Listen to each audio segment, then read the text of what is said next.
Üdvözlök mindenkit, és köszönöm, hogy itt velem töltitek ezt a keddestét, már lassan belelépve az adventi időszakba.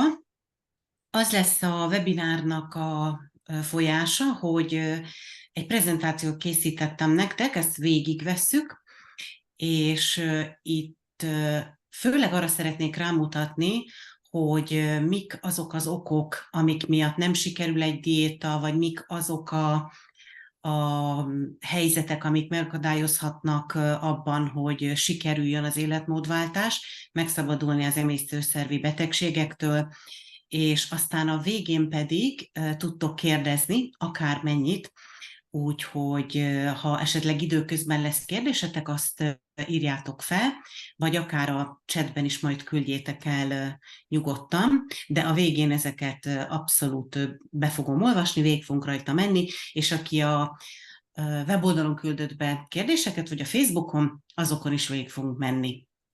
Hát akkor kezdjük is a prezentációt, aminek az a címe, hogy ugye hogyan szüntethetjük meg a refluxot, a puffadást, vagy az irritábilis bélszindrómát, vagy igazából bármilyen emésztőszervi betegséget anélkül, hogy ehhez bármilyen divatdiétát magunkra kellene erőltetni. Én Huszár Zsuzsa vagyok, étrendező, 2-es típusú cukorbeteg, és hát a mikrobiomomat is elősen rendbe kellett hozni. Azt nem is tudom, hogy mondjuk, hogy mikrobiom sérült, vagy hát ilyesmi, de azóta már mikrobiom specialista vagyok. Én a saját példámon is tanultam ki azt, hogy mit hogyan kell csinálni, de erről majd még a későbbiekben lesz szó. Egy interaktív lesz ez a beszélgetés, és majd foglak titeket kérni időnként, hogy írjatok be nekem, hogy mi a véleményetek egy-két dologról. Hogyha itt vagy, akkor nagy valószínűséggel már legalább egy vagy több elhúzódó betegséged, állapotod van, ami megkeseríti a mindennapjaidat, vagy megnehezíti az életminőségedet.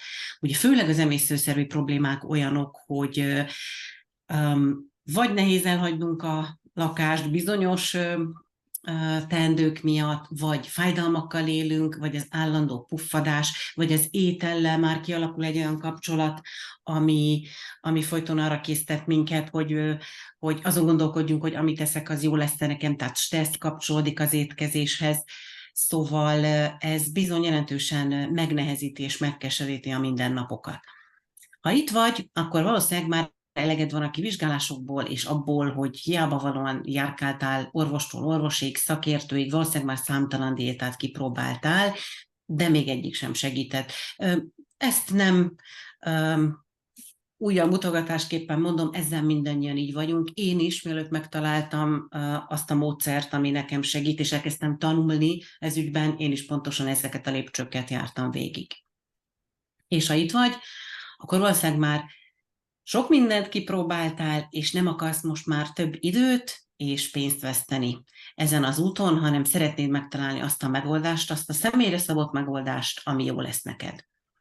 És akkor szeretném is kérni, hogy írjátok be, hogy melyik állítás igaz rátok, akár mindegyik, vagy akár variációi, vagy akár teljesen más. És akkor a végén majd átbeszéljük őket. A chatbe be tudjátok írni. Amit egyébként eddig tapasztaltatok, az egy teljesen általános jelenség, amiről a legtöbb kliensem is beszámol. Ha most részt veszel ezen az előadáson, ugye minden itt vagytok, akkor egy teljesen eltérő tapasztalat lesz most az eddigiektől, és azt bizton ígérhetem, hogy ez jelenteti számodra a régóta várt gyógyulás kezdetét. Amiért egyébként majd nektek is tenni kell. Én ezt az egész nevet, az étrendezőt is arra utalónak használom, hogy én vagyok a rendező, de te leszel a főszereplő. Tehát én megmondom, hogy mit kell csinálni, megmutatom az utat, és aztán a produkciót, azt neked kell megcsinálni, de én végig ott leszek és segítelek, erről is majd szó lesz a későbbiekben. A kérdéseket, ahogy említettem, azt mindenképpen írjátok le, vagy akár be a chatbe, és akkor majd megbeszéljük utána. És még egyszer szeretnélek biztosítani, hogy jó helyen vagy, ha most már elszántad magadat, hogy változtass, és ehhez csak a megfelelő útmutatásra van szükséged. Ha egy olyan megoldást keresel, ha az lenne neked ideális, ami beilleszthető az életedbe, és nem neked kell legnagyobb mértékben alkalmazkodnod hozzá. Ezek nem annyira szoktak sikerülni, erről is majd még később beszélünk, de valószínűleg már van tapasztalatotok. És akkor vagy jó helyen, ha egy olyan szakembert keresel, akinek olyan dolgok, körülmények is fontosak, ami másokat eddig nem érdekelt, mint például te magad. Az a mai célom, hogy az előadás alatt mélyebbre menjünk kicsit magánál a gyógyító folyamatnál, és leromboljuk azokat a tévhiteket, ami miatt te azt gondoltad, hogy például te vagy a felelős azért, hogy ez eddig nem sikerült. Ezt is rengeteg kliensemtől hallom. Főleg a nők hajlamosak vagyunk magunkat hibáztatni, de férfiaktól számtalanszor hallom, hogy nincs akaraterőm, hogy én ezeket nem tudom betartani. Én most itt az eladás alatt szeretném majd ezt nektek bebizonyítani, hogy ez nem a ti hibátok. A másik célom, hogy megmutassam, hogy nem a népszerű diéták lesznek az eredményesek, még akkor sem, ha egy ismerősnek, barátnak, vagy egy híres sztárnak a tévében jó eredményeket sikerült vele elérni. Szeretném megismertetni a módszerem lényegét, tehát hogy tulajdonképpen én hogy dolgozom, és az hogyan alkalmazható mindenkinél, amellett, hogy nagyon személyre van szabva, hiszen az emésztőszervi betegségek mind kapcsolódnak a mikrobiomhoz, a B-flórához, és azt pedig ugye tudjuk, hogy mennyire különböző, mint az új lenyomatunk például.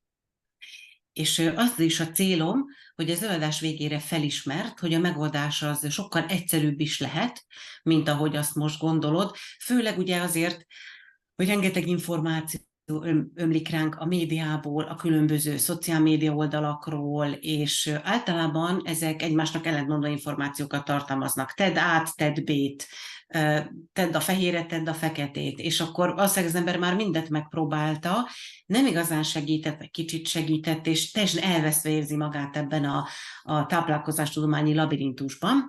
Na, én ezt szeretném megvilágítani, hogy ez mennyire egyszerű tud lenni, főleg az emésztőszervi problémáknál, bár más betegségekkel is foglalkozom, vagy társulhatnak akár cukoranyagcsere zavarai, vagy más problémák is az emésztőszervek mellé. Nekem az a küldetésem, hogy bárki számára elérhetővé tegyem azt a tudást, amivel ő maga tartósan javíthat az életminőségén, és ezt olyan formában, ahogy számára a legideálisabb. Ez mind a kettő mondat nagyon fontos, mert én nem az a szakember vagyok, aki ráfirkant valamit egy zárójelentésre, ami egyáltalán nem érthető, és akkor az alapján azt mondja, hogy te kövesd ezt, vagy azt, vagy amazt. Mert onnantól te, ha nem rendelkezel akár így a mély megértéssel, vagy akár egy ilyen komplex, átfogó képpel arról, hogy te mit miért csinálsz, akkor sokkal nehezebb követni azt az utasítást, ez a tapasztalatom. És a másik pedig, hogy ennek a tudásnak viszont úgy kell érkeznie, ahogy az neked a legideálisabb, hiszen valószínűleg nem akarod magadat most már kiképezni még egy másik szakmába, bár ugye tapasztalataim szerint aki ezen az úton jár, az már nagyon sok mindent megtanult. Tehát valószínűleg már sokkal tudatosabb vagy, akár a saját állapotodról, akár bizonyos összetevőkről, vagy alapanyagokról, ám de nyilván nem szeretnél ezzel még a napi munkád, az életed mellett még többet foglalkozni, és csak azt a részét szeretnéd megkapni, ami például neked jó lesz. Tehát ezt olyan formában szeretném átadni, így értem azt, ami neked a legideálisabb. És akkor egy kicsit magamról. Én most már a harmadik módján foglalkozom az egészségnek ezzel a szeletével. Én külkereskedőként dolgoztam, amikor is ugye a 30-as éveim elején diagnosztizálták nálam a 2-es típusú diabéteszt. És aztán egy visszatekintve én láttam, hogy ennek már a gyerekkoromban bizony komoly előzményei voltak, mert én nagyon súlyos gyerekkori asztmás baba voltam, és arra olyan gyógyszereket kaptam, többek között szteroidokat, de másfajta gyógyszereket is, amik teljesen tönkretették a mikrobiomomat, és akkor ez még ugye kamaszkoromban, meg még ugye a terhesség alatt kitartott, de utána már teljesen elszabadult a pokol, és akkor kinek milyen génkészlete gyenge, abban nyilvánul meg. Nekem ez így a családból is hozott, cukoranyagcsere felé irányult. És akkor kaptam egy olyan fénymásolt lapot, ez biztos sokatok számára ismerős, amin ilyen nagyon modern dolgok voltak, hogy egy teljes zsömle, meg egy kis tej reggelire, és hát mondom, ez nem lehet azért így a táplálkozás tudomány csúcsa, meg fruktóz, tudjátok, meg ilyesmi, meg a kis édeske, hát mondom, ezt nem gondolom, hogy ennél nincsen több. És akkor elkezdtem ezzel foglalkozni, és először a munkám mellett még egy alapítványt hoztunk létre a párommal cukorbeteg gyerekeknek, hogy mindazt, amit itt tanulok közben, dietetika, fitoterápia, gyógynövényismeret, vitaminismeret, farmakológia, hogy ezeket mind átadjuk, és akkor aztán láttuk, hogy mekkora probléma például gyerekeknek az egészséges édesség. És akkor pár évig volt egy cégünk, ami cukormentes édességeket gyártott, de egészségeseket emellett, és akkor viszont aztán azt észrevettük, hogy a tudás, meg a dietetikai segítség, tehát a tanácsadás, az még mindig nagyon hiányzik, főleg, hogy egyre jelennek meg ezek a divatdiéták, amik bizony hát néha még súlyosbíthatják is az emberek állapotát. És akkor aztán olyan 15 éve már kicsúcsosodott ez, és akkor a dietetikai szolgáltatással, a táplálkozási tanácsadással foglalkozom. Pillanatnyilag táplálkozás terápiának hívom. És az igazság kiderítése és megosztása az mindig is erősen motivált, tehát én folyamatosan olvasom napilag a szakirodalmat, és ha bárhol felüti a fejét egy hír, hogy mondjuk most holnap a zöld borsótól gyógyulunk meg, akkor én annak utána nézek a megfelelő helyeken, és semmit nem fogadok el, csak úgy. És ezt szeretném ötvözni egyébként a gyógynövénytanban is, hogy a régi, több ezer éves akár használati módokat, vagy akár a kelet- és nyugat-európai nagyon komoly gyógynövény hagyományt ötvözni a modern kutatásokkal, amik a gyógynövényekre vonatkoznak, amik egyébként az emésztőszervi betegségek esetén nagyon nagy segítségünk lehetnek. Majd a kérdéseknél beszélünk erről is. Egy kis gyors közbevetés. Mindenhol megtalálhattok, hogyha szeretnétek majd tőlem anyagokat olvasgatni, nézegetni, hallgatni. A legaktívabb a TikTokon vagyok. Én ott nagyon jó baráti közösségre találtam, tényleg ismerősökként követjük egymást, de megtaláltok a Facebookon, megtaláltok az Instagramon, és természetesen a weboldalamon, ahol nagyon sok blogcikk van fent, és a podcastokat pedig tudjátok hallgatni útközben, vagy házi munka közben, vagy bármikor sétálás közben, hogyha nem akartok olvasni. Hogy ezeken a helyeken találtok meg. Vegyük is akkor sorra ezeket a tévhiteket, amik megakadályozhatnak abban, hogy megtaláld a neked megfelelő egészséges életmódváltást és a kivezető utat az emésztőszervi betegségekből. Az az első tévhit, ami valamennyi, hát nem is tévhit, mert alapszik azokon a tapasztalatokon, amit ti is szereztetek, hogy túl bonyolult. Hogy egészségesen étkezni bonyolult. Különleges, ismeretlen alapanyagok kellenek hozzá, amelyeket nem ismerünk, nem tudjuk, hogyan kell felhasználni, lehet, hogy a kukában landol, és arra sincs garancia, hogy jobban leszek tőlük. És sajnos sok életmódváltás azzal kezdődik, hogy tényleg speciális, vagy különleges, vagy bonyolult alapanyagokat vásárolj, vagy hogy olyan módon készíts el az ételeket, vagy olyan lesz az egész terv, ami bonyolult és betartatatlan. Tehát ezt nagyon szeretném hangsúlyozni, hogy nem kell ilyennek lennie, és nálam nem is ilyen. Nézzük, hogy mire gondolok. Az emésztőszervi betegségeknél a legegyszerűbb konyhatechnológiák és a legalapvetőbb élelmiszerek lesznek a gyógyító megoldás. Tehát nem kell több százezres új konyhai gépet vásárolnod, meg ilyen egybe minden főzőt, meg különleges párolókat. Nem. Egyáltalán nem ez a lényege, és nem is kell különféle bonyolult eljárásokkal készíteni a számotokra nagyon előnyös fogásokat. Például ott mondok egy nagyon érdekes kutatást, amit én most már hát több mint 2 év alkalmazok nagyon nagy sikerrel a pácienseimnél. Az alma nyerse, azt tudjuk, hogy nagyon egészséges, tele van vitaminokkal, rostokkal, különböző savakkal, ásványanyagokkal. És a táplálkozási problémákkal élők nagy része viszont nem tudja akár a gyümölcsöket, akár az almát jól fogyasztani. De ebben az esetben például nem is nyersen kell fogyasztani, hanem egy minimálisan megpárolva. Tudniillik, akkor a héjból felszabadulnak azok a tökéletes prebiotikumok, például az Akkermansia törzsnek a jeles képviselői, amik a nyálkahártyánk regenerálásával nagyon nagyban segítettek minket a gyógyuláson. Ez egy nagyon elaborált, részletes kísérletsorozat, rengeteg szakirodalom található meg róla, például van olyan, aki nagyon szereti ezeket elolvasni, nagyon szívesen elküldöm, de a dolog lényege 2 szóban párolt alma. Tehát ezzel csak akartam egy kis példát hozni nektek arra, hogy milyen egyszerű konyhatechnológiákkal lehet elérni gyógyulást. Itt egy pár kliensemet szeretném csak bemutatni, majd később 1-2 esetet részletesebben is elmondok, hogy hogyan haladtunk együtt. A másik nagy tévhit, ami miatt sokan nem mernek belevágni, vagy egy szakértővel konzultálni, vagy már egy újabb szakértővel konzultálni, mert ami tervet kaptak, ami étrendet írtak nekik, az például nagyon ízetlen volt.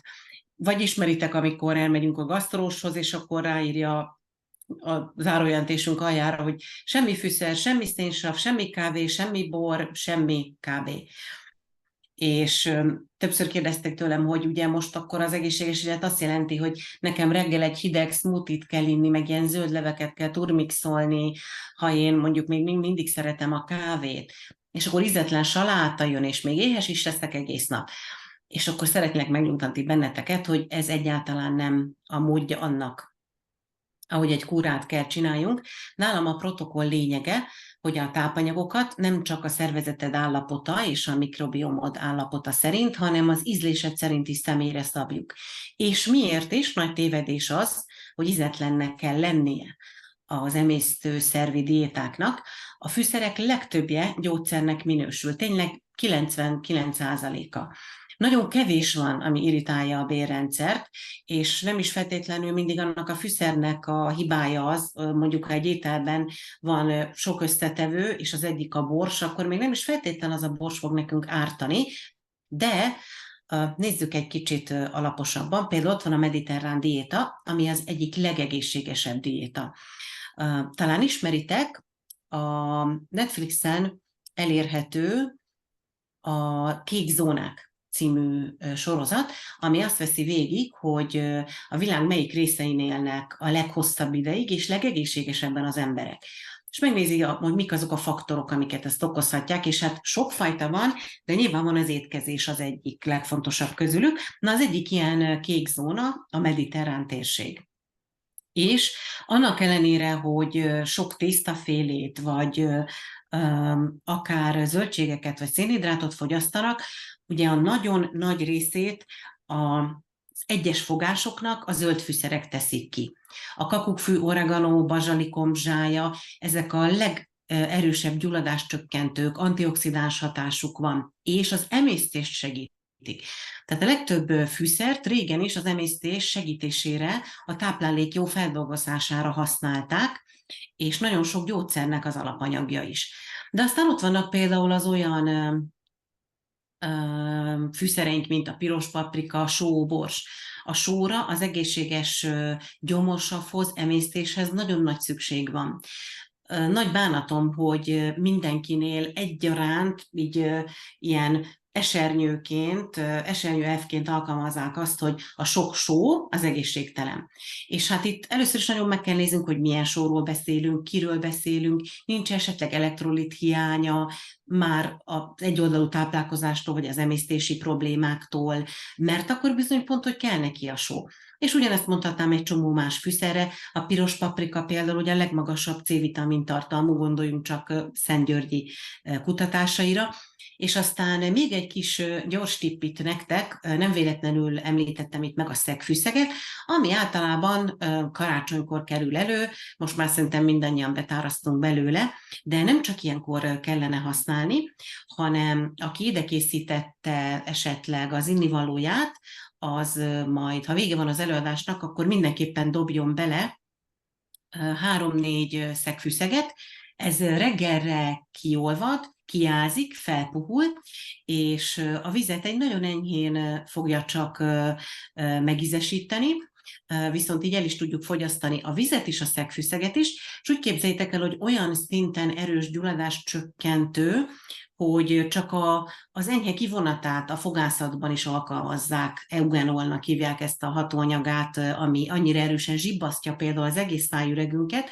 Na most ez egy elképesztő anyag. Ugye itt az előbb említettem a zöld fűszereket, a szabadgyök megkötő kapacitás szerint mérik.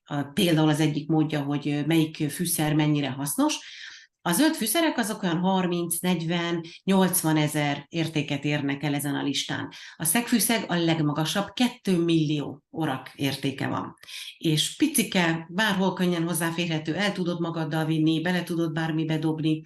Úgyhogy az én tervemnek az ilyen egyszerű, könnyen elkészíthető, de ugyanakkor tudományosan bizonyított, nagyon nagy hatású összetevők a részei. És akkor a következő tévhit, ami ugye pont ezt követi, hogy drága. Ez is nagy szívfájdalmam, hogy sokszor, amikor elmentek egy szakértőhöz, vagy egy tanácsadóhoz, akkor azt mondja, hogy hát ez úgy indul, hogy csak úgy tudsz meggyógyulni, ha megveszed ezt a több százezeres csomagot, és akkor ezt kell szedned. Vagy van egy pár nagy nevű kollégám, akinél jártatok, aki azt mondja, hogy ennyi táplálékkiegészítő nélkül nem fog menni a dolog. És félre ne értsetek, nem vagyok a vitaminok és kiegészítők és gyógynövények ellen, sőt, szükségesek. Ugyanakkor az általam javasoltak, azoké az abszolút a pár ezer forintos szinten maradnak, mert először ugye az emésztőszervi problémáknál a felszívódást kell regeneráljuk. Tehát általában olyan állapotban van a gyomor, a bélrendszer, a kiválasztószervek, hogy kvázi a legdrágább vitamin, vagy a legjobb minőségű élelmiszer sem jut át rajta a sérült nyálkahártyán, vagy ugye az emésztés folyamata a gyomorsaftól kezdve már olyan szinten érintett, hogy nem jól működik. És az első feladat az én tervemben, hogy a felszívódást tegyük helyre, és ez pedig abszolút a tápanyagokkal, tehát élelmiszer típusú anyagokkal sikerül, mint például a pároltalmával, amit az előbb már említettem. Tehát nálam nincsen semmiféle több 100 000-es, de még több 20 000-es kezdőcsomag sem. És akkor vegyük az étkezést. Hát amikor elkezdtem csinálni ezeket a webinárokat, akkor azt mondtam, hogy 1500 forint per nap keretből kijössz, ha magadra főzöl, az én tervem szerint, tehát most ez egy személyre értendő, nem egy családra. Hát azóta már 2000 forintra kellett emeljem, mert hát ugye ezt most nem is akarom részletezni, viszont csináltam nektek egy minta sort, egy ABC menüt, hogy megnézzétek azt, hogy hogyan is jöhetsz ki egy személyre az én tervemmel.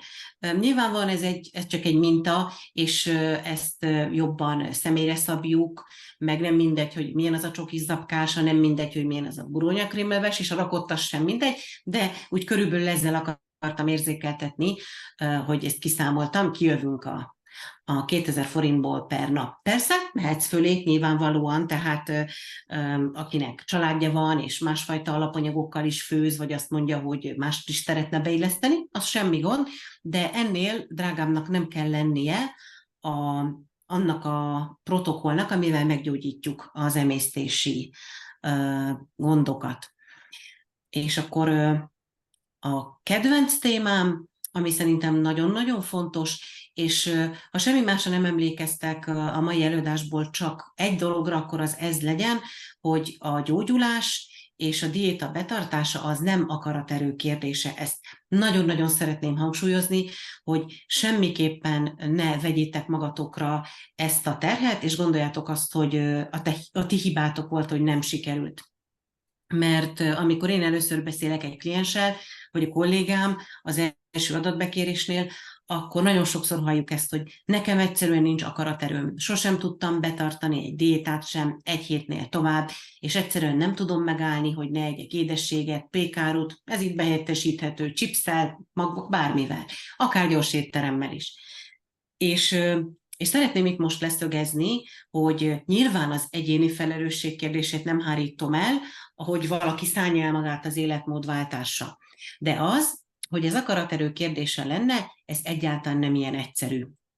Tudniillik, amikor felborul egy mikrobiom, és az emésztőszerű betegségeknél ez 100%-ig mindig fel van borulva, tehát a törzsek, a 3 nagy törzs aránya már nem olyan, a diverzitás nem olyan, különböző kórokozók lehetnek, a számunkra kétarcú törzsek, a patogén törzsek elszaporodhatnak, és amikor ez megtörténik, akkor az érzések, amiket érzel, azok már nem a tieid, hanem ezek az elszaporodott patogén törzsek irányítják. Egy nagyon egyszerű példa rá, a legerősebben ilyen szaporodni képes törzsek a gombafajok. Az egyik például a kandida, de nagyon sok más fajta van még. És amikor a gombák elszaporodnak, akkor ők jeleket küldik a hírjelző molekulákat a B-lagy tengelyen keresztül. Ezt ugye pár éve tudjuk, hogy a B-rendszer és az agy között szoros összeköttetés van. És ezen az összeköttetésen át, ezen a tengelyen át a gombák küldik azt az üzenetet, hogy adjál nekik táplálékot, hiszen egyre szaporodnak, egyre többet szeretnének enni. Na és mit teszik a gomba? Cukrot és szénhidrátot. És ő ezt a jelet fogja küldeni, és ilyenkor aztán nagyon nehéz a zöldségleveshez, vagy a salátához nyúlni, vagy az egészségesebbet választani, mert ezek a paraszimpatikus idegrendszeren átmennek, és ez nem akaraterő kérdése. De mondhatnám a firmicutes törzs elszaporodását, akkor is a fogyás például lehetetlen, és itt jön a híres kalóriadeficit témája, hogy aki nem képzett a táplálkozástudományban, vagy például edző, és ott félre ne értsétek, én nem derogálni akarom az edzőket, hanem csak ha azt a részét ismerik a táplálkozásnak, de a tudományos részét nem, akkor azt fogják mondani, hogy minden kalóriadeficit kérdése. Na most ezt már 10 éve tudjuk a mikrobiom kutatások kapcsán, hogy a Firmicutes nevű baktériumcsalád elszaporodása megváltoztatja a termodinamika törvényét. Mert ugye ilyenkor mondják, hogy kalóriadeficit, ha te ledolgozol 10-et, meg nem viszel be 10-et, akkor le fog menni 20.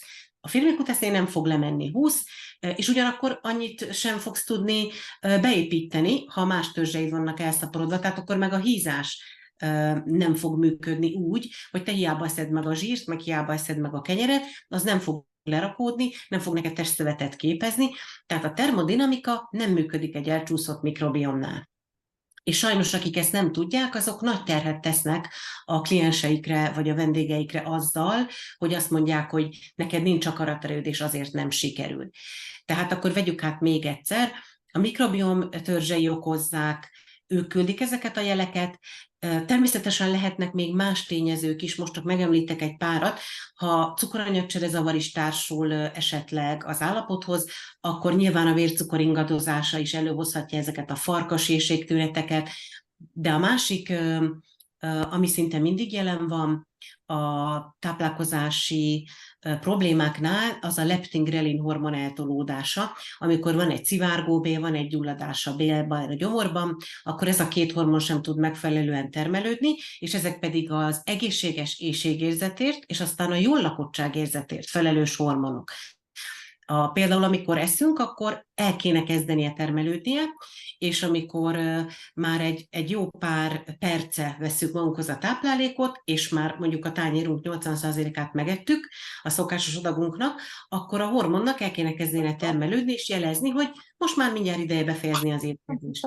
És amikor ezek el vannak tolódva, akkor ez egyáltalán nem így néz ki, úgy érzed, hogy mindig ennél, vagy este nem bírod abba hagyni az evést, de mégsem hízol, vagy akár nem tudsz lefogyni. Tehát ezek mind azért vannak, mert azok a folyamatok, amik a táplálkozást jellemzik, ez a rengeteg bonyolult enzimatikus, egymásra épülő folyamat már nem úgy működik, mint egy egészséges embernél. Az egészséges embernél, amilyen valljuk be már egyre kevesebb van, nála úgy működik a kalóriadeficit, igen, hogy ő 2-t letornázik, 2-t nem visz be, akkor lemegy 4. Na, ez az emésztőszervi problémáknál már egyáltalán nem így van. És ezért nagyon nem szeretném, hogyha azt gondolnád, hogy te vagy egy olyan típus, akinek soha nem sikerül, vagy akinek nincsen akaratereje. Mert ezek a kis baktériumok bizony sokkal erősebbek nálunk, majd a kérdésekben erről még lesz szó. A jó mikrobiomot, ha beállítjuk, akkor nem érezzük a sóvárgást, és sokkal könnyebb az egészséges döntéseket meghozni. És akkor itt egy picit ki is térnék arra, hogy mennyire óriási hatása van a mikrobiomnak az idegrendszerünkre. Ugye úgy kezdődtek a kutatások, hogy ott van az immunrendszer, aztán most már tudjuk, hogy ott van az idegrendszer nagy része, aztán a női hormontermelő rendszer. Nincs olyan szerv, amire ne lenne kihatással, de az idegrendszer, a stabil lelkiállapot, az alvás, ez mind kölcsönhatásban áll az egészséges mikrobiommal.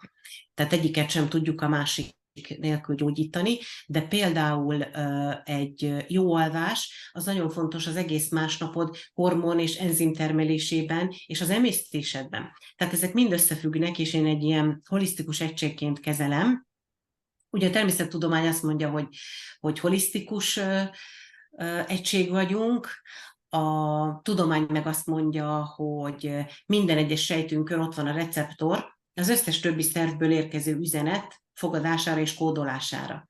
Tehát minden mindennel összefügg, és egyben kell őket gyógyítani. És akkor hadd kérdezzek valamit, a hétköznapi ételeket, amiket eddig is ettél, a saját ízlésed szerint készíthetsz el, és nem költesz rá többet, mint egyébként, akkor szerinted meg tudod-e tenni ezt 60 napon keresztül? Írd meg nekem a chaten, hogy igen vagy nem, és a végén majd megbeszéljük.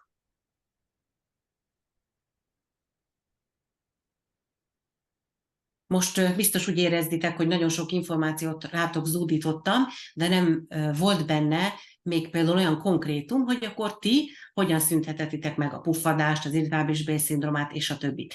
Egy kicsit talán már rávilágítottam arra, hogy mennyire személyre kell szabni ezeket a protokollokat, és az alapelveket szerettem volna nektek megmutatni, hogy annak ellenére, hogy mindenkinek egy picit más lesz, és személyre szabott lesz, de ami nem lesz nálam. Bonyolult, drága, nem foglak hibáztatni téged, ha nem sikerül, hanem tovább megyünk az úton, és megkeressük, és ez a lényege annak, hogy a divatdiéták sajnos nem működnek. Itt még szeretnék nektek mutatni egy módot majd, hogy hogyan válasszátok ki a legjobb módszert, de előtte megmutatom az én protokollomat, ezt úgy neveztük el, hogy személyes étkezési terv. Ez alatt a szervezet regenerálódik, megszűnnek a fájdalmak. Ez nagyon fontos, hogy aki ilyennel él, annak már nagyon gátolt az életminősége, és én is tudom, milyen ezekkel élni, meg milyen arra ébredni éjszaka, és akkor milyen egy olyan reggel, amikor egész éjszaka nem tudtál aludni, akár a refluxtól, akár a nyelőcsőd fájt, a nyelőcsöved, vagy a teljes arcüreged már a refluxtól, vagy hát ugye ez iszonyú gyomorfájdalmak, vagy hogy az ember menne dolgozni, meg a gyerek, meg a többi, és fájdalmakkal él. Tehát én erre nagy hangsúlyt helyezek, hogy az elején már csökkentsük a fájdalmakat, már csak azért is, mert ez egy nagy motivációt tud jelenteni, hogy lásd, hogy működik a terv. És ahogy említettem, nincs több drága diéta, és nincs kísérletezés azzal, hogy majd valami sikerül, csak növekvő energiaszint és egyre javuló állapot van. És akkor erről beszéltem itt az előbb, hogy még egy kicsit tudatosítsuk ezt, hogy miért nem működnek a divatdiéták. Van az, amikor olvasol valahol ilyen tojás, meg vörösbor diéta, meg hasonló lükkeségek, ami ugye nem rád szabott, és nem is megfelelő szakértelemmel írott. Itt nem sok minden fog történni, az ember mondjuk kipróbálja, hát semmi nem nagyon változik. Aztán van az, amelyik alkalmazkodik hozzá, tehát úgy mondhatom, alapvetően nem nehéz. Mondjuk azt mondja, hogy mindig egyél egy könnyű vacsorát, meg egyél egy nagyon egészséges reggelit, de ez ugye nem az igazi szakértői tanács, hiszen ha ez ilyen egyszerű lenne, akkor nem lennénk itt, ti se, meg én se. Tehát ezt ugye az ember csinálja, nem nehéz, mert be tudja építeni az életébe, vagy mondjuk eszik egy új vitamint, vagy csinál egy smoothie-t, de sok minden nem változik. Aztán vannak azok a kollégáim, akik egy életmódottól nagyon eltérő, nagyon újító, néha mondhatom, hogy nagyon megszorító tervet írnak neked, ami az elején jó hatásokkal jár, meg nyilván ugye ennek az lesz a lényeg, hogy mivel egy csomó mindent megvonsz, és ebben nyilván benne van a cukor, a mesterséges élelmiszerek, ilyesmi, üdítők, hasonlók, akkor nyilvánvalóan itt érzel egy kis javulást, de mivel nagyon más, mint mondjuk a te életed, és nem rád van szabva, ezért nem sokáig tudod tartani. És akkor ez is úgy bevonul a próbálkozások köré, hogy kipróbáltam ezt is, de hát aztán mutatta a vérképem, hogy hát nem igazán jó, kicsit fölment tőle a koleszteri, nem tudtam tartani, nem volt rossz, de nem tudtam tartani, tehát ez az, amit a legtöbbször hallok tőletek. És akkor én arra törekszem a kezdettől fogva, ugye magamon is ezt láttam, hogy alkalmazkodónak kell lenni a diétának az életkörülményedhez, és szakszerűnek. Ugye a legújabb táplálkozástudományi tények alapján kell összeállítani. És az alkalmazkodón ugye az életkörülményeket is értem. Tehát nagyon sok tanárnő kliensem van például. Na most nekik mondhatom, hogy egyél egykor, egy háromfogásos ebédet, ha ő éppen bennül az osztályba, de mondhatnám ezt bármilyen más munkára, vagy aki egész nap a kocsiban ül. És nyilván vannak ilyenkor kihívások, de meg tudjuk oldani, mert rád szabom, mert azt vesszük figyelembe, hogy neked mi az, ami betartható.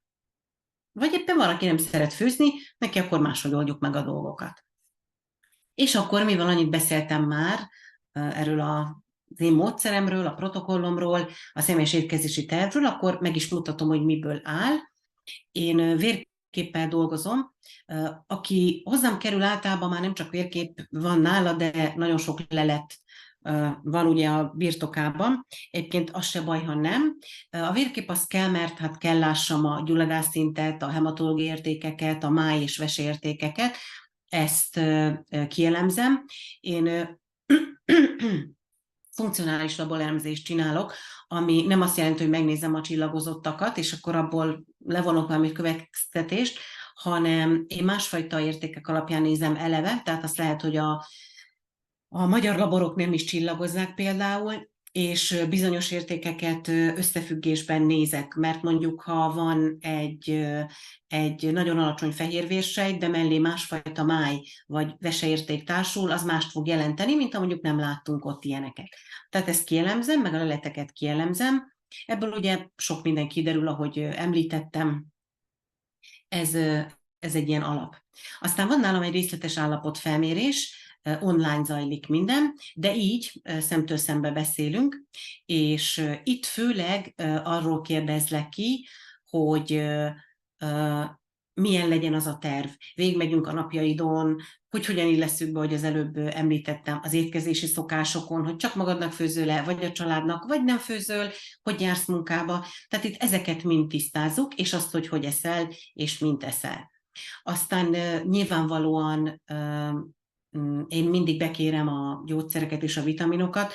A mikrobiom mellett a másik kedvenc, meg a szakterületem is a vitamin és a gyógynövények világa, méghozzá a nagyon bonyolult összefüggések. Tehát sokan úgy szedünk vitamint, én is beleestem ebbe, hogy vagy olyan molekulaforma, ami nem szívódik fel, mert nagyon sok ilyen gyártó van, vagy akadályozzák egymás felszívódását, vagy nem jókor veszem be, vagy például a gyógynövénnyel éppen akadályozom a gyógyszeremet, tehát azért nem olyan egyszerű ez, ezek komoly vegyi kölcsönhatások, ezeket is össze kell állítani. Na, de előre is szaladtam, tehát a részletes állapotfelmérésben azt is megnézzük, hogy milyen lépésekben tudjuk nálad bevezetni a változást.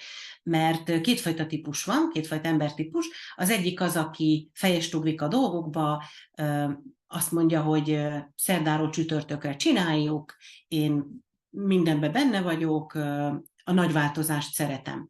És van az embertípus, aki pedig azt mondja, hogy lassabban haladjunk, mert én úgy érzem magamat jól, először változtassuk meg egyiket, másikat, és így tovább. Egyik sem jobb vagy különb a másiknál, különböző emberek vagyunk, de ez a személyiségvonás, ez is például nagyon befolyásolja azt, hogy írjuk meg a tervet, mert a másik módszert rákényszeríteni, az nem fog működni, az mindig kudarchoz vezet, és 2 heti sikerhez. A protokollom tartalmaz egy általam kifejlesztett gyulladáscsökkentő kúrát receptekkel, ez viszont, noha saját fejlesztés, ez több ezer éves módszereken alapul, amit már a legelső gyógyítók is alkalmaztak. Nyilvánvalóan az összes emésztőszervi problémánál ez fennáll, maga a szerv szintű gyulladás. És ez viszont egy olyan kúra, ami 3 nap alatt rendkívül erősen képes csökkenteni, és ezzel indítjuk a tervet, de ez nem éhezős, nem böjtölős, nem léböjtös, semmi ilyesmi. Tehát ettől nem kell féljetek. Ez az anyag, ez tartalmazza a kúra pontos leírását, milyen élelmiszerek vannak benne, és az általam fejlesztett recepteket, de például nem is kell azokat követni, ha nem akarod, mert a megadott alapanyagból például el lehet magadnak készíteni, tehát ebben is teljesen rugalmasan lehet haladni. Aztán készítek neked egy alaptervet, táplálkozási ismeretekkel, és itt is egy kicsit most visszautalok arra, hogy ebben az előadásban még nem hangzottak el kifejezetten olyan dolgok, hogy most az IBS-t mivel gyógyítsuk, mert hát ugye, akinek irritábilis bélszindrómája van, lehet mellette szibó, lehet mellette helikobakter, lehet erős a gyomorsava, lehet gyenge a gyomorsava, kapcsolódhat mellé túlsúly, vagy akár nagyon alacsony testsúly. Tehát itt az alaptervnél ezt ilyen módon szabom neked személyre.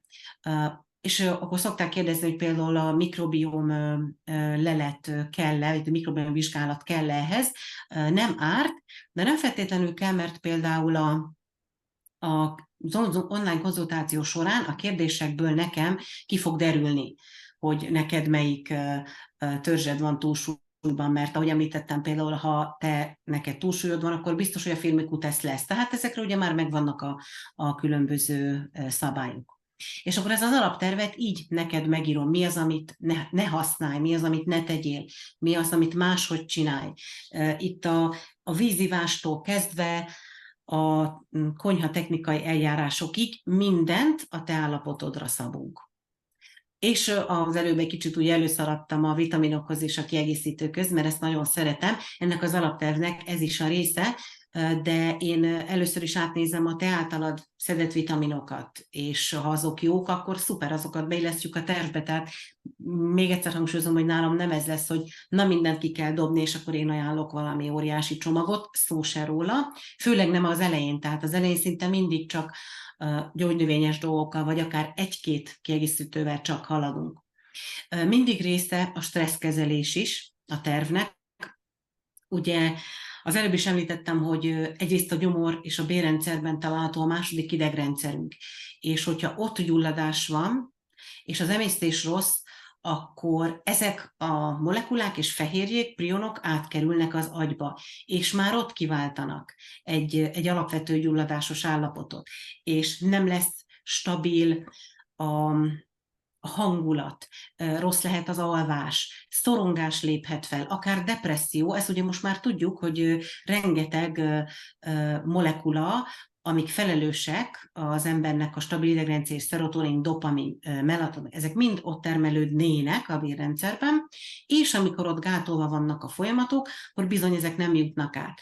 És ezen 2 oldalról is tudunk dolgozni, a stresszkezeléssel erősíthetjük ezt a részét, hogy könnyebben álljunk hozzá, mert hát a stressz az jönni fog, tehát megszüntetni nem lehet, csak a kezelésében tudunk mindenféle módon segíteni, és aztán, hogy erősítjük a mikrobiomot, ez is nagyban javul.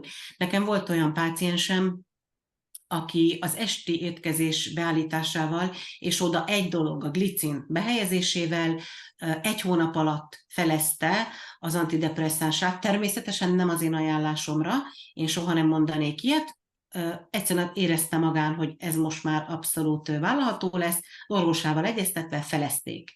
És még nem tette le, de nagyon jó úton vagyunk, és ez egy csomó más gyógyszernél is lehetséges, de mondom, ezt semmiképpen nem én fogom javasolni, én csak segítek ebben, hogyha ez a szándéka valakinek. És akkor aztán az orvossal egyeztetve ezt megteszi. Utána írok egy személyes étrendet, változatos menükkel, tehát eddig volt ugye nagyrészt az elméleti része, és akkor itt megkapsz tőlem egy étrendet, ami mozaik, tehát nagyon sok változatosságra ad lehetőséget, 20-30 reggeli, ugyanennyi ebéd, ugyanennyi vacsora szokott benne lenni, és figyelembe vesszük az ízlésedet, a szokásaidat, a lehetőségeket, de mindazt annak az érdekében, hogy a gyógyulást elősegítsük. Tehát reggeli, ebéd, vacsora, kivételes esetekben, ahol mondjuk valamelyik hiányzik, az most más, és majd még szó lesz arról, hogy a tervemben van egy speciális rész arra, hogy mi van akkor, ha ez elsőre nem a legtökéletesebb. Mert ugyan már nagyon nagy a tapasztalatom ezen a téren, de minden szervezet más, és minden élethelyzet más, és az például, hogy milyen gyorsan változik valami, vagy milyen gyorsan tudunk visszavezetni élelmiszereket, mert ugye emésztőszervi problémáknál már általában nagyon kevés élelmiszert fogyasztotok, és az a cél nálam, hogy minden vissza lehessen vezetni, nyilván nem az intoleranciákat és allergiákat, de hogy újra színes és változatos és tápanyagdús legyen ez az étkezés, de azt ugye nem látjuk előre, hogy ez milyen gyorsan fog megtörténni.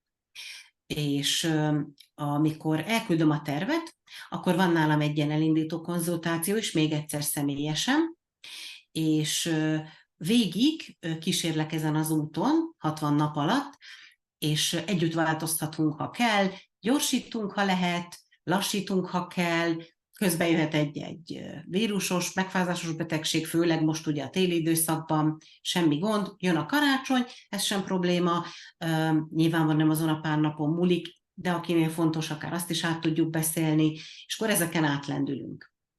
Tehát akkor még gyorsan végigszaladok rajta még egyszer, hogy vérkép és leletek kielemzése, részletes állapotfelmérés, 2-esben gyulladáscsökkentő kúra receptekkel, alapterv táplálkozási ismeretekkel, személyes étrend, elindító konzultáció, és akkor vannak hozzá a bónuszok. Amit az előbb is említettem, ezt a 60 napot. Azt vettem észre, akkor elkezdtem ezzel foglalkozni, hogy adhatom a legjobb vagy a legprofibb tervet is át valakinek, ahogy azt is teszem, de utána fel fognak még jönni kérdések. Pont, hogy a terv kapcsán. Jól csinálom-e? Ezt kell tapasztaljam. Most egy kicsit gyengébbnek érzem magamat, hogy ez normális, vagy most egy kicsit, mint hogyha visszaestem volna, akkor ne csináljam tovább. És ezeken ketten tudunk túljutni, vagy pedig azt mondja valaki, hogy sokkal gyorsabban érzem a javulást, gyors húzzunk bele, mindent szeretnék újra visszailleszteni. Tehát a 60 napos utánkövetés alatt hetente tudsz kérdezni tőlem e-mailben, vagy van lehetőség egyébként még extra konzultációkra is, és ez a 60 nap, ez a szervezetnek arra elég, hogy észrevegye a változást, realizálja a változást, megszűnjenek a fájdalmak, és elindulj egy úton. Természetesen a 60 nap nem lesz elég ahhoz, hogy kvázi teljesen megjavítsunk egy állapotot, vagy akár meg is gyógyulj. Én ugye ezt a szót azért nagyon óvatosan használom, magamra vonatkoztatva, de meglátjuk, hogy hogyan kell tovább haladni. És a 60 nap után a záró konzultáción ott le tudjuk azt szögezni, hogy neked még mondjuk egy fél évre, 3-4 évre, vagy mennyi időre lesz ahhoz szükség, hogy elérd tényleg az optimális állapotot, és akkor ezt hogyan csinál tovább. És van, aki ilyenkor csinál még egy vérképet, és akkor azt is megnézzük, de azért már nagyon látjuk ilyenkor a javulást, és azt, hogy ezt mi hozta, és ezért így merre és hogyan kell tovább menni. És akkor itt megnézzük azt, hogy milyen vitaminokat kell esetleg visszavezetni, mert ilyenkor ugye változhat az is, visszajöhetnek dolgok, vagy esetleg már bejöhetnek a probiotikumok, ki tudja, ez is nagyon személyre szabott. Tehát ez a záró konzultáció is egy bónusz. És aztán, mivel hát mindannyiunknak ez érzékeny pont, vannak vásárlási kedvezmények a partnerém részéről felétek, és az alapanyagokra is vannak, tehát van egy vásárlói kártya, amivel komoly kedvezménnyel tudtok nagy keráron vásárolni alapanyagokat is, és ezt nem csak a 2 hónap alatt, hanem ezt mindig tudjátok utána alkalmazni, tehát ez mindig élni fog számotokra, fél év múlva, másfél év múlva, csak mindig jeleznetek kell, hogy mentek, és akkor azért most már a nagy kerár mentes élelmiszereknél szerintem nem mindegy. Tehát ezzel is szeretnélek segíteni benneteket, hogy ne drága, meg bonyolult, meg nehéz legyen az életmódváltás, hanem pont, hogy egyszerűbb, és aztán pár gyógynövényes termékre, vagy ilyesmire még van külön 10% kedvezmény is. És még egyszer szeretném azt hangsúlyozni, hogy nálam te vagy a fontos, és nem a diéta, és hogy mi az a 6 terület, ahol személyre szabom neked az étrendet. Ez az egészségi állapot, amivel ugye dolgozunk, amivel kiindulunk, aztán a kedvelt ízeit, hogy ne kelljen róla lemondjál, és egy szenvedés legyen az egész, az alkalmazási tempód, ami mindenkinek más lehet, és még a terv alatt is változhat, a főzési gyakorlatod, van, aki tud, van, aki nem, van, aki szeret, van, aki nem, az élethelyzeted, hogy most milyen élethelyzetben vagy, és még ez is változhat akár a terv alatt, és a támogatás. Gyere már igaz, úgy mondjad, mert nem hallok, itt vagyok ki.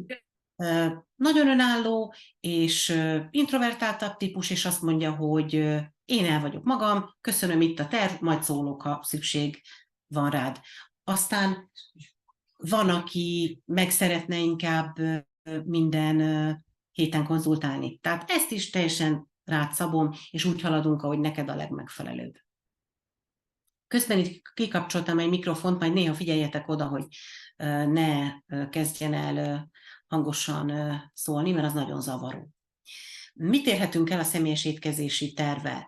Itt egy pár ilyen esettanulmányt szeretnék nektek mutatni.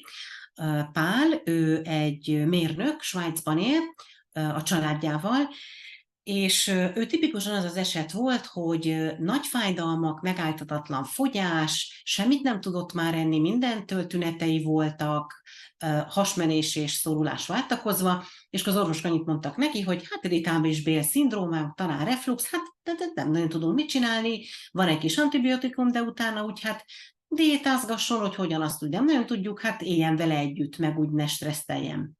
Szóval ezekkel indultunk, és egy hét alatt útját álltuk ennek az állapotnak, és megindult a hízás, mert egész egyszerűen visszaillesztettük azokat az ételeket, amiről ő úgy gondolta, hogy egyáltalán nem fogyasztatók számára, megfelelő konyhatechnológiai eljárásokkal, megfelelő helyen az étrendbe. Például behoztunk olyan egészséges zsírokat tartalmazó desszerteket, természetesen például cukormentesen, amiről ő már évek óta lemondott, és ez már maga azt mondta, hogy az életminőségét iszonyan javította, de persze nem ez volt csak a lényeg, hanem hogy egy hét alatt már elkaptuk, és aztán elindult a gyógyulás útján.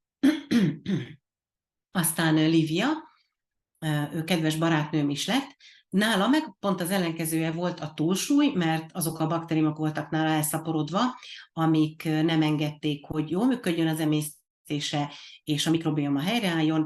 Itt egy 3-4 év alatt 35 kg fogyást értünk el, és ezzel a vágyott célt, egy sikeres baba projektet, aki most már 3 éves nagyfiú.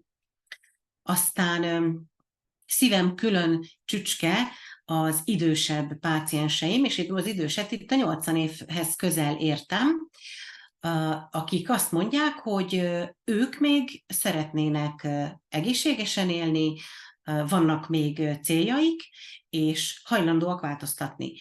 És itt Piroska, akinek az anyukája is Piroska, neki csináltunk egy tervet, ő 40 éve inzulinos cukorbeteg volt, és például kerülte a hüvelyeseket, mert ugye mindenhonnan azt hallotta, hogy a magas szénhidrát tartalom, meg a puffasztás, meg a többi.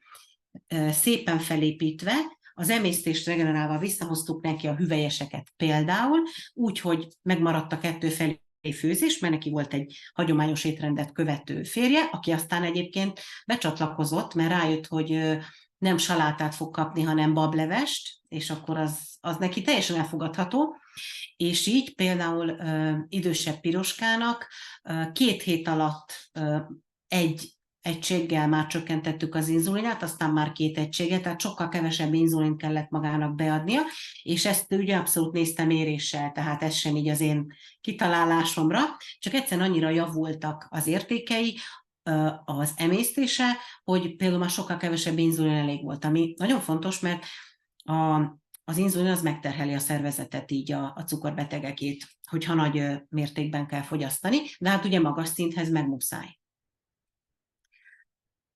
Itt összegyűjtöttem egy pár ilyen tesztimóniát, amit rólam írtak, de csak egy pár szót emelt ki belőle a kollégám.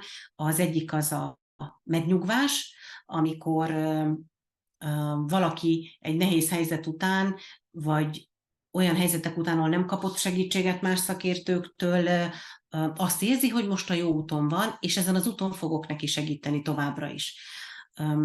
Robert, ő egészségügyi dolgozó volt, eléggé, értem, még most is az, csak már nem Magyarországon, és hát eléggé tisztában volt azzal, hogy a kollégák hogy dolgoznak, neki az empátia volt nagyon fontos.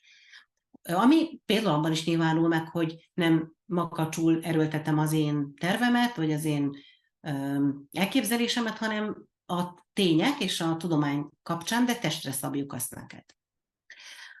Más a rugalmasságot emelte ki, hogy mindig igyekszem megoldást találni, és Pál az előbb említett mérnökember, akinek ugye a tények fontosak, ő a naprakész tudást emelte ki. Itt egy pár TikTok bejegyzést, hogy lássátok, hogy valódi emberek, vissza is tudjátok őket keresni, hogy nem én írtam magamnak őket. És ahogy mondtam, nekem ott egy nagyon baráti közösség alakult ki, szóval szívesen látlak ott benneteket, de persze nem muszáj, meg ha valaki nem éli nagyon a neten az életét, akkor nem feltétlenül szükséges, mert megtaláltok máshol is. Na, és akkor térjünk rá arra, biztos most már többetekben felmerült, hogy akkor mennyit ér ez a szolgáltatás csomag, hogyan lehet ezt hozzájutni. A vérképes a lehetek kielemzése, állapotfelmérés, gyulladáscsökkentő kúra, alapterv, személyes étrend, elindító konzultáció és a bónuszok, a 60 napos utánkövetés, a zárókonzultáció és a vásárlási kedvezmények, ez így együtt 130 000 forint értékű. Azonban most csak a webináron résztvevőknek van egy ajánlatom, 55 000 forintért hozzá tudtok ehhez jutni, tehát a 130 000 forint helyett a felénél kevesebbért, 55 000 forintért tudtok most hozzájutni. Ehhez 2 dolgot kell tegyetek, kitölteni a jelentkezési űrlapot, amit pedig az étrendező.info startnál tudtok megtenni, és akkor ott kértek egy időpontfoglaló hívást a kollégámhoz. Ez teljesen abszolút kötetlen, nem kötelez titeket semmire, hogy úgy mondjam, tehát ez egy megbeszélés a kollégámmal. Ő hozzáfoglaltok először egy időpontot, és őtőle tudtok még mindent megkérdezni. Nem most, még fogunk beszélgetni, de így a tervvel kapcsolatosan, ha bármi kérdésetek még fent van, vagy hogy jó lesz nektek, vagy ha bármi kétségetek van, azt tőle meg tudjátok kérdezni.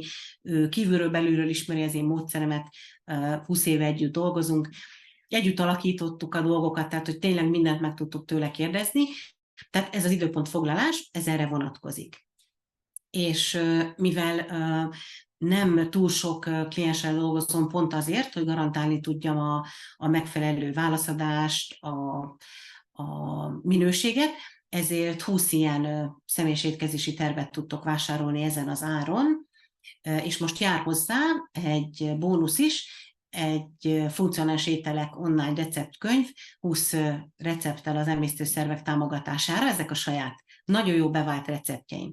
Tehát itt tudtok jelentkezni az időpontfoglalásra a kollégámhoz, és szeretném azt érzékeltetni veletek, hogy én mennyire biztos vagyok abban, hogy tudok segíteni.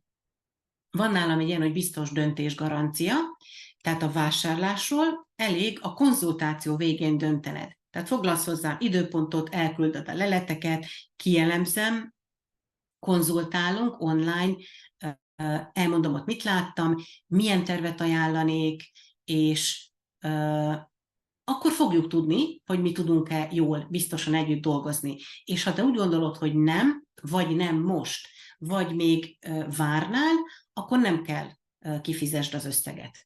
Tehát én ezzel szeretnélek titeket biztosítani arról, hogy egyrészt magamban ebben a tudásban biztos vagyok, hogy tudok nektek segíteni, de abban is, hogy ezt nem erőltetem rá senkire. Tehát ha a konzultáció végén úgy gondolod, hogy mégsem ez a mi közös utunk, akkor nem kell kifizesd az összeget. Tehát itt még egyszer végig futunk rajta, 55 000 forint most a 130 000 helyett, ez ma éjfélig érhető el, itt tudtok jelentkezni a weboldalon, étrendező.info/start, és akkor nagyon szépen köszönöm a figyelmeteket, hogy itt ezt az estét eddig is velem töltöttétek, és akkor most jöhetnek a kérdések. Én kinyitom a csetet, és ott követem azt, hogy miket kérdeztetek. Az előzőeket is, amiket már a weboldalon írtatok, azt is be fogom olvasni, meg amiket most írtok, úgyhogy várom, bármiféle kérdésetek van. Közben volt egy olyan, hogy visszanézhető a webinár, mert most csatlakozott Eni. Fölvettük, igen, úgyhogy el fogom küldeni az e-mail címekre. Iszok egy kortyvizet, mindenki így van, és közben várom a kérdéseket.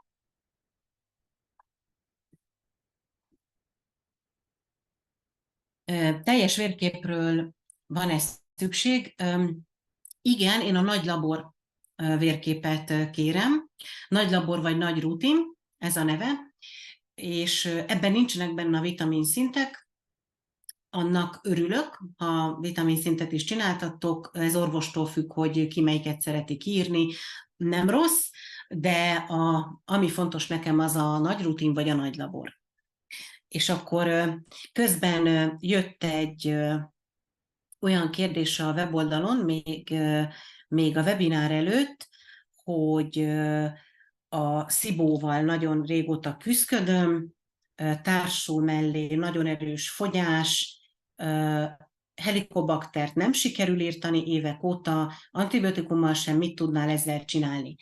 Hát igen, ez egy nagyon érdekes kérdés, hogy a helikobakter az miket tud csinálni a szervezetben, de az biztos, hogy amíg jelen van, addig azt kijelenthetjük, hogy a gyomorsav alacsony. Ezek abszolút összefüggések, hiszen a gyomorsav egyik fő feladata elbánni ezekkel a kórokozókkal. És akkor valószínűleg nem csak helikobakter van ott, hanem másfajta elbújt vírusok is, és amíg ezek ott vannak a nyálkahártyában, a biofilmekben, addig lehetetlen lesz a gyógyulás. És itt 2 nagyon fontos lépcsővel kezdenénk a protokollt. Az egyik az a biofilmírtás, és olyan növényi összetevőknek, de teljesen tápanyag alapú, tehát étel alapú alkalmazása, amik nagyon erős vírusírtók. És például a hagymafélék, de speciális módon alkalmazva, úgy, ahogy fogyasztható, mert sokan ugye ilyenkor nem bírják hagymát, fokhagymát, nyersen, vagy akár fővesen. És aztán a másik pedig a nyálkahártya regenerálása, és az emésztés helyrehozatala. De mindig azt szoktam mondani, hogy a mikrobiom az első lépés, az emésztőszervi betegségeknél még az emésztés is az első lépcső a mikrobiom előtt, hiszen a gyomorból az a fontos, hogy úgy kerüljön át az étel a bélrendszerbe, hogy az rendesen már ott megemésztődött, például megfelelő savval, és a refluxos tüneteket is csökkentsük. Tehát makacs, helikobakternél és szibónál így járnánk el. Aztán van egy olyan kérdés, hogy valóban van-e összefüggés a magas vérnyomás és a bélgyulladásos állapota között? Abszolút, igen. Tehát a mikrobióm az összes szervünk működését befolyásolja.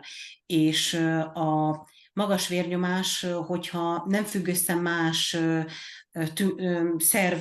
szervi károsodásokkal, mint a szívnek a különböző, vagy a keringési rendszernek különböző problémái, akkor abszolút tudunk rajta javítani, de olyan esetekben is tudunk, hiszen például a kardiovaszkuláris betegségeknél a táplálkozás az egyik legerősebb faktor, hogy miket adunk például az ereknek, hogy szűkítjük-e őket tovább, és a rugalmatlanságokat növeljük, vagy pont az ellenkezője, letisztítjuk róla a plakkokat, ezáltal a kis hajszálerek is könnyebben tudják az egész munkát végezni, és így például a vérnyomás rendezését.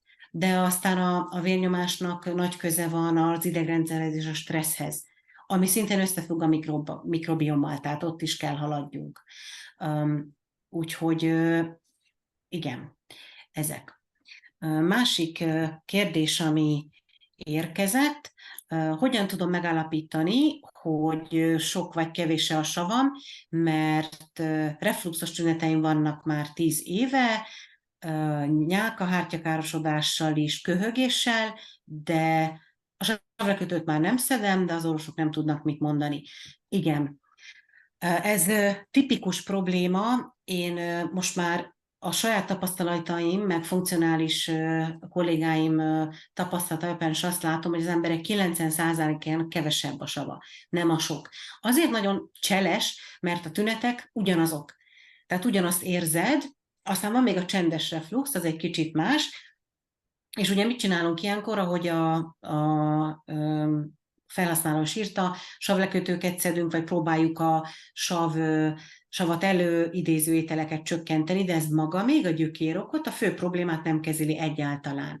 És itt a fő problémát kell megkeressük, ami egyénenként eltérő lehet, miközben regeneráljuk az egészséges gyomorsavat. Ez az elején lehet akár táplálkozás alapú, só alapú, ásványi anyagok alapú, elektrolit, aztán, ha nem megy, akkor be lehet vetni az emésztés segítő növényeket, zöldségeket, gyümölcsöket, kifejezetten a savra. Ha ez sem segít, akkor jöhetnek a kapszulák, az emésztőenzim kapszulák, ott sem mindegyik, és hogyha még ez sem segít, még mindig van a sósav kapszula, ugye az emésztő sósav kapszula. Tehát nagyon sok lépcsőben tudunk haladni. A refluxon rendszeresen epehólyaggyulladásom van, ezen is tudná segíteni? Hát pont ugye az előbb részleteztem, hogy a refluxot milyen lépcsőkben hogyan tudjuk rendbe tenni, akár csendes, akár a sok sav, akár a kevés okozza. Az epehólyagnál most nagyon gyakori azt, hogy az a tünet, hogy visszafolyik például a gyomorba, és akkor ott aztán még jobban erősíti a különböző refluxos tüneteket.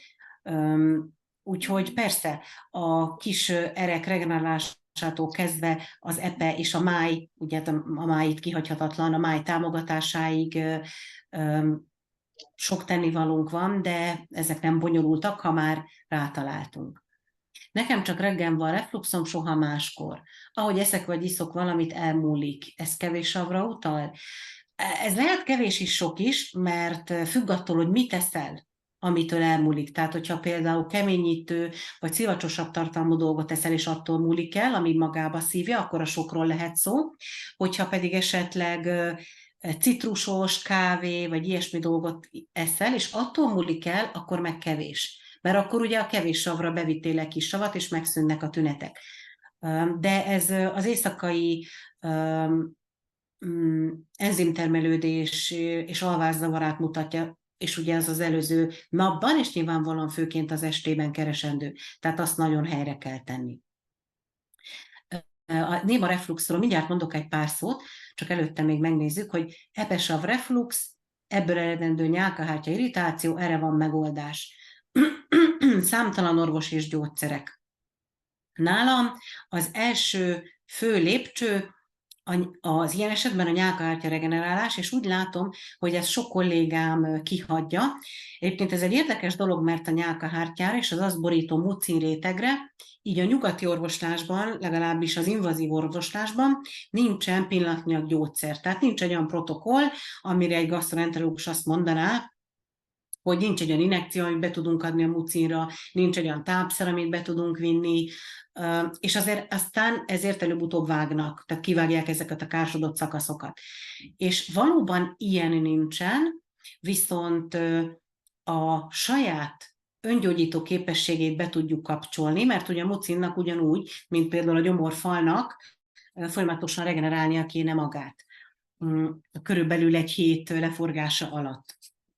és ezt a öngyógyító képességét, ami nagyon erős, és nagyon sok helyen szükség van rá, mert az egész arcüreget, de aztán ugye a szájtól a végbélig mindenhol nyálkahártya borít minket, meg hát a szervek körül is az van.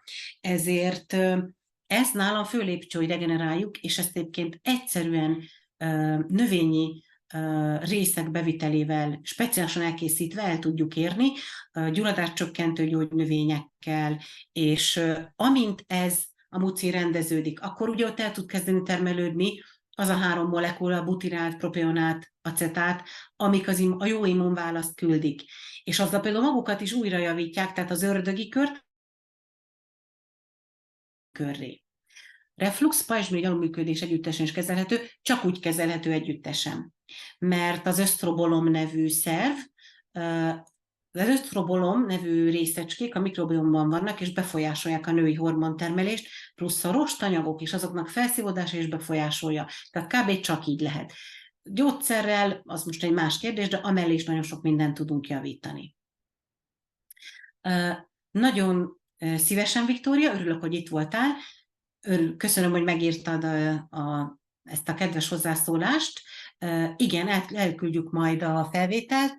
Azért máskor mindig felolvasom a neveket a kérdéseknél. Most ugye a GDPR miatt nem olvastam föl a neveket, csak simán a kérdéseket olvasom, úgyhogy ezért majd át tudjuk küldeni neked is a felvételt. Úgyhogy nagyon szívesen, és szép estét. És akkor itt visszamegyek egy kicsit még a chatben, hogy ugye volt szó a néma refluxról. A néma reflux alatt azt értjük, amikor nem emésztőszervi tüneteket okoz, hanem például felső légúti, főleg felső légúti tüneteket. Ez az asztmától, a köhögésen át, a garatfali csorgáson át, az arcüreggyulladáson át, az állandó szénanáthán át, mindebben megnyilvánulhat, és sokszor szedi rá valaki a különböző antihisztaminokat, amik úgy kicsit segítenek az allergiás tüneteken, de nem szüntetik meg, mert nem ez volt a kiváltó oka. Vagy ez az állandó hátsó garatfali csorgás, ami teljesen kimarhatja az embernek a nyálkahártyáját, azt aztán majd szintén gyógyítani kell, és arról nem beszélve, hogy ezt az állandó váladékot, amikor termeli a szervezet, ez nagyon megerőltető neki. Tehát ez egy nehéz munka, amit neki ilyenkor folyamatosan csinálnia kell, de mivel érzi az irritációt, folyton termeli. De azért is vagyunk olyan fáradtak, amikor betegek vagyunk, mert a született immunrendszer, az ölősejtek, ezek például termelik a nyálkát, a váladékot, hogy azzal eljussanak mindenhova. De ez nagyon nehéz a szervezetnek. Tehát ez is hozzájárulhat. Tehát a néma reflux az főleg ilyen tünetekben jelentkezik, és amikor például van egy makacsköhögés, vagy évek óta fennálló, ilyesmi asztma, allergiás asztma például, akkor van már olyan modern gasztrós, aki rájön, hogy itt keresendők a tünetek. Tehát ezt értjük a néma reflux alatt, és aztán ugye van a kevés, meg a sok sav okozta. Látom, hogy közben van egy új üzenet. Köszönöm, nagyon kedves vagy, várlak nagy szeretettel. Nekem kevés savam van, de a citrusos ételek és minden, ami fokozna a savtermelést, nagyon irritál. Ilyenkor mi a teendő? Igen, ilyenkor az a helyzet, hogy kevés a sav, és ezért nem jó az emésztés, de ugyanakkor már a feláramló sósav gőz, ez ugyanúgy kimarta neked ezeket a részeket, ami lehet a nyelőcső, lehet a záró, lehet a rekeszizom, lehet egészen a szájüregig, hogy nem tudod fogyasztani a citrusos ételeket. Nem azzal indulunk, hanem másfajta nyálkahártya regeneráló tervvel indulunk, ami magában foglalja nagyon erős gyulladáscsökkentő fűszereket, gyógynövényeket, a zöld fűszereket, a szegfűszeget, aztán a pektineket, például a pároltalma képében, rezisztens keményítőket, amik a butirát termelésedet beindítják. Ez az a molekula, ami az immunválaszt küldi. Ha nem termelődik, akkor nem küldi, és akkor alul-felülműködés minden folyamatosan lesz, csak egészség nem, és amint viszont elkezdesz termelődni, és ez körülbelül már 3 hét. Tehát a mikrobiom törzsei azok elképesztő gyorsasággal reagálnak a regenerációra. 6-7 óra alatt ők már képesek változtatni, van amelyik fél óra alatt. Az úgy képzeljétek el, mint ezeket gyarmatosító számítógépes játékokat, hogy egyik törzs előre tör, a másik törzs előre tör, ez most itt egy kicsit harcol, az most egy kicsit harcol, és amikor folyamatosan olyan ételeket viszel be, olyan kiegészítőket viszel be, amik a te jótékony törzseidet regenerálják, és ugyanakkor ezeket a patogén kétarcú törzseket meg visszaszorítják, akkor ez a kolonizáció szépen megy. Na most aztán ilyenkor történhet az, hogy mondjuk egy 2 hét után általában akkor történik egy nagy visszaesés. Az elején úgy minden jó, érzed a javulást, és akkor van egy nagy visszaesés, ez a Herxheimer reakció, ez méregtentési folyamatoknál is szokott lenni, és amikor a bennünk élő törzsek, patogén törzsek nagy számban elhalnak. Ez mindenféle kellemetlen tünetet tud okozni, és hogyha például nincs a 60 napos utánkövetés, akkor azt mondja valaki, hogy hát ez a terv is egy nagy kalap, ez se vált be, megint rosszabbul vagyok. Viszont itt vagyok ilyenkor én, és azt mondom, hogy ez teljesen természetes, el fog múlni, tarts ki, haladjunk tovább, addig mondjuk akkor vegyük ki ezt, hozzuk be azt, tehát átsegítlekezem, és akkor utána aztán megindul a regeneráció. Úgyhogy, ahogy így említettem is, a nyálkahártya károsodása kisebb-nagyobb szinten mindenhol előfordul már az ilyen emésztési betegségeknél, tehát azt feltétlenül beillesztjük a tervbe. A sav fölfelé vagy lefelé modulálása úgy szintén. Aztán amiről egyébként még úgy annyit nem beszéltünk, de az is nagyon fontos, hogy a felszívódás. Talán csak egyszer említettem a terv alatt, vagy a webinár alatt, hogy milyen fontos, hogy létrehozzunk egy olyan közeget az egész anyagcsere javításával, hogy azok, amiket beviszel, akár évek óta, azok el tudjanak kezdeni rendesen felszívódni, hasznosulni, ki tudják fejteni a jó hatásukat. Ezt is nagyon sokaktól hallom, hogy szedjük a legjobb vitaminokat, és még tényleg legjobbakat, mondjuk gál, meg hasonlók, és hogy nem érzek semmit. És hát ez azért van, mert nem tud hasznosulni. Aztán, ami még nagyon fontos, és amivel mindig foglalkozunk, hogy az alvást, ahogy mondtam, rendbe tegyük, mert olyankor éjszaka nincs emésztés egyrészt, tehát nagyon fontos, hogy mit teszünk vacsorára, ilyen emésztőszervi problémáknál, másrészt pedig akkor termelődnek az enzimek, meg egy csomó minden történne. A biofilmírtás is nagyon fontos. Erről jött egy kérdés a Facebookon, olvasom. Nagyon sokat hallottam ezekről a biofilmekről, amik bevonják a sérült részeinket.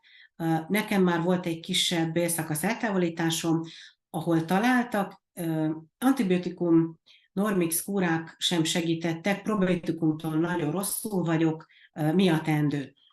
Igen, hát ilyenkor az van, hogy ugye ezek a biofilmek, ezek, ahogy írta a hozzászóló is, jelen vannak a nyálkahártyákon, és ezzel folyamatosan fenntartják a rossz állapotot. Ezt úgy kell elképzelni, hogy oda bármi, ami lejutott, meg a saját rossz törzseink is, ezek ilyen kis telepeket alkotnak, és mivel ők nagyon szeretnének túlélni, ezért bevonják magukat egy ilyen filmmel, mint egy fólia, ami titkolja őket az immunrendszer elől, és ezért nem tudja őket elpusztítani.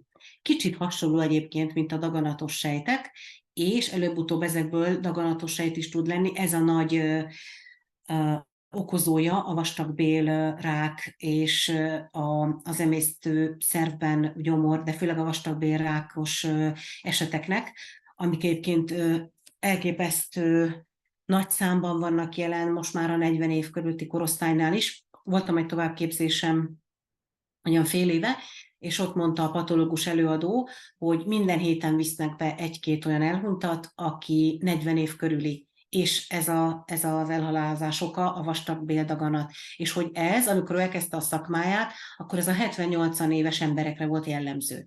Tehát volt akkor is, csak ugrottunk most 2-3 generációt, de egyet mindenképpen. És például ezek a biofilmek nagyban felelőssé tehetők értük ezen a bélszakaszon, mert ugye nem látja őket az immunrendszer, nem látják a T-sejtek, a killersejtek, és nem tudnak vele mit kezdeni. És ezeket a biofilmeket, most már jól megijesztettelek azokat, akik még itt maradtak, tehát ezeket a biofilmeket viszont főleg táplálkozással, és egy-két hozzávalóval lehet eltüntetni. Például fokhagymával, aztán citrommal, a citrom különböző formáival, csak ugye néha meg kell várni, hogy a citrom már fogyasztható legyen, vagy a különböző citrusok, és például útifűmakhéjjal, meg megfelelő rost ellátottsággal. Tehát ezekkel lehet biofilmeket írtani nagyon nagy hatással. És van egy ilyen speciális vegyülete a fokhagymának, az allicin, amit megkaphattok kiegészítőként is, meg lehet venni már szinte mindenhol, de sokkal olcsóbb, egyszerűbb és hatásosabb, ha otthon készíted el, például ez is benne van a tervemben, hogy hogyan kell csinálni. Nem irritálja még a legkárosodottabb emésztőszervet is, IBS-nél is lehet, Crohnnál is lehet, fekélynél is lehet, nem leszel tőle büdös, és sokkal jobb az ára is, mint hogyha megvennéd kapszulába. Úgyhogy ilyenekkel lehet a biofilmet írtani. Ennél személyre szabottabbat nem tudok mondani, mert ugye meg kell nézni, hogy mik társulnak mellé, és azok másfajták lehetnek az állapotok, hogy erre válaszoljak, hogy egy ilyen biofilmírtásnál még hogyan haladunk tovább. Ha szedtél antibiotikumot, akkor nagy valószínűséggel az antibiotikum által okozott károsodásokat is helyre kell tegyük, amik ugye főleg a laktobacillus törzset érintik, az, aminek olyan sokszorozódási ritmusa van, hogy azt nagyon tönkreteszi az antibiotikum. És ezért például azt jó, ha tudjátok, és elmondjátok mindenkinek, meg főleg a kisgyerekeszülőknek, hogy néha kell, én nem vitatom. Vannak esetek, amikor kell, főleg gyerekeknél ugye nem minden esetben, de hogyha azért mondjuk egy fülgyulladás van, ami iszonyú fájdalmas, meg ugye ráhúzódhat a dobhártyára, azzal süketséget okozhat, vagy mondjuk van egy Lyme kór, vagy hát egy tüdőgyulladás, tehát valamikor kell az antibiotikum. És ez viszont annyira kiírtja a laktobacillus törzseinket, hogy majdnem fél évig mindenki laktózérzékeny lesz antibiotikum szedés után. És ugye most mit mondanak mostanában a gasztrósok? Azzal elintézik, hogy szedjél probiotikumot, ami nem rossz, de ilyenkor nagyon vissza kell szorítani a tejtermékek fogyasztását, ha valaki antibiotikumot szedett, mert állandóan csak terheled vele a szervezetedet, ami nem tudja jól emészteni, hiába szeded a legdrágább probiotikumot, nem tudnak visszaalakulni a törzsek, mert állandóan ennek az emésztésével és feldolgozásával lennének elfoglalva, úgyhogy már nem is elég a számuk. Tehát ilyenkor érdemes tartani gyerekeknél is, hát meg persze felnőtteknél is, a probiotikum meg hasonló más segítő készítmények mellett egy nagyon, hát egy olyan, hát 3 hónapig legalább egy tejmentes diétát. Most már nagyon jó kiegészítők vannak, növényi alapú kiegészítők, amivel tudod addig helyettesíteni őket, és nagyon meghálálja minden állapot. Ez például ugye a normik szedése után is abszolút javalt. Mondjuk most itt azért nem helyezek erre a nagy hangsúlyt, mert általában aki emésztőszervi problémákkal küzd, az amellé mindig társul valamilyen ételérzékenység, vagy intolerancia, vagy allergia, egyébként erről is nagyon sokat tudnék beszélni, mert ezek nagyon gyakran átcsapnak egymásba, a táplálék, allergiák, intoleranciák, de ugyanakkor nem elég az, ha csak tartjuk az eliminációs diétát. Nagyon szépen köszönöm, kedves vagy, és ne ess kétségbe, semmiképp. Azért is akartam elmondani az elején ezeket, hogy nem ti vagytok a hibásak, és van megoldás, hogy ne essetek kétségbe. Várlak szeretettel. Azt szeretném kérdezni, hogy lesz még esetleg máskor is lehetőség ezt a kedvezményes csomagot igénybe venni. Amikor tartok webinárt, akkor igen. Tehát ugye úgy tervezem ezeket a webinárokat, hogy akkor ennyi kliens tudok fogadni a már meglévők mellé, és amikor majd látod, ha itt követed a Facebookomat, vagy az e-mailek, nem iratkozol le az e-mail listáról, akkor amikor látod, hogy küldök, akkor lesz rá lehetőség mindig.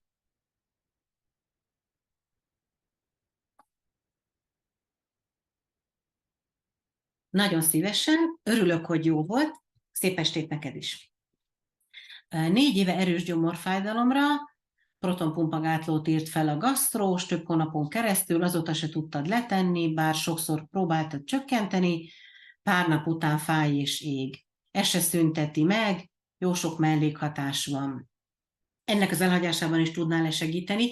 Igen, és nagyon jól írtad, hogy úgy elhagyás, hogy ez mindig fokozatos kell legyen. Tehát nyilvánvalóan, amikor van egy teljesen felborult emésztés és fájdalmak, de közben élni kell az életünket, akkor nyilván fogunk segítséget igénybe venni, tehát azért élni addig is kell, de ez szépen lassan tud történni, igen.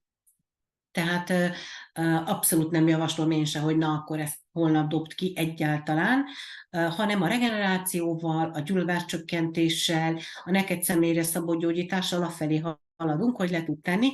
Azt meg jól látod, hogy le kell tenni, mert bizony a mellékhatások miatt. Úgyhogy igen, ebben abszolút tudok segíteni. Jó. Most várom még a kérdéseket. Ha nem jönnek, akkor lehet, hogy elbúcsúzom, de ezt csak azért mondom, hogy én addig maradok, amíg van kérdés, tehát hogy nyugodtan tegyétek fel, még ha van. Csak hogyha már mindenki megkérdezett mindent, akkor meg nem tartalak fel titeket tovább, bár ezekről én azért nagyon-nagyon sokat tudok beszélni. Ja, és egy kis érdekesség, holnap megyek a Paprika TV-hez felvételre, és hétvégén lesz az adás, tehát holnap veszik fel, de szombat vagy vasárnap lesz, nem tudom még, hogy melyik napom, a Havas Dórának a műsorában leszek, és a mikrobiomról fogunk beszélni, mi másról, és cukormentes édességeket fogunk készíteni gyógynövényekkel, szóval mindaz, ami a szívemnek kedves, meg ugye, ami régen volt a cégünk, ahol cukormentes édességeket csináltunk, azt most már nem tartjuk úgy fent, tehát nem működik, de ilyen eseményeken még szoktam, meg ilyen jótékonysági akciókon szoktunk édességet adni gyerekeknek, de nem árusítunk. Na, de szóval ilyen gyógynövényes édességet fogunk csinálni, mikrobiomról beszélünk, de sajnos nem tudom, hogy szombaton lesz, vagy vasárnap, de majd kiteszem a Facebookomra, mert holnap megkérdezem, hogy mikor lesz levetítve. Meg ott meg is tudjátok nézni esetleg a régebbi riportokat velem, meg vannak cikkeim, meg podcastok. Jó, nem írtatok több kérdést, úgyhogy akkor én búcsúzom. Köszönöm szépen, hogy itt voltatok ezen a majdnem adventi kedd estén.